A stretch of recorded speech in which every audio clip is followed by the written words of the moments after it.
The only film directed by Dan Aykroyd to date, Nothing But Trouble, was a dark comedy from 1991 which starred Chevy Chase as a businessman who is arrested for speeding, then put on trial in the trash and weirdo-filled little town of Vulcanvania, just off the New Jersey Turnpike. With a cast that includes John Candy, Demi Moore, Taylor Negron, and Dan Aykroyd himself, Nothing But Trouble looked like a safe bet, and its goofy plot had lots of potential. Unfortunately, the film was a massive flop, gathering only about $8 million against a healthy budget of $40 million, and the critics did not go easy on it. The world in this movie, the visual world, is so aggressively ugly. Yes, it is ugly. That if it isn't a funny movie, which it isn't, then you're looking at the screen and you're just repelled by the images that you're being subjected to. Okay. Nothing But Trouble was panned by everyone back in the day, including Chevy Chase himself. It was nominated for several Razzie Awards, and Dan Aykroyd would never dare direct a film again afterwards. Looking back, the movie's failure at the box office is hardly surprising. Sinking this much money into a story this bizarre was never going to deliver. I think I dirtied my diaper!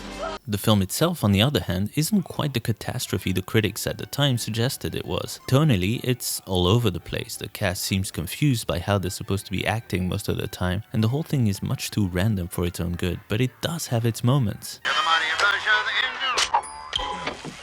That's enough. The idea of a Transylvania-style horror setting existing in a forgotten village near New Jersey, of all places, is a funny one, and a better script could have definitely made that work. Dan Aykroyd's character, a sadistic judge who sentences anyone he dislikes to a horrible death, is amusingly gruesome, as are all the other freaky inhabitants of Vulcanvania, and the contrast between them and the somewhat more uptight and normal main characters leads to some entertainingly silly scenes. This is a visually creative flick, as the busy, Terry Gilliam-esque sets really sell the idea of a post-apocalyptic garbage heap. Plus, it's unlikely we'll ever see a roller coaster death machine or Dan Aykroyd as a giant man baby in diapers in any other movie, so that alone makes the film worth checking out. This could have easily been another cult gem like The Burbs, but the script just needed more polish and better jokes, because seeing Aykroyd with a penis nose engage in an impromptu rap musical number is just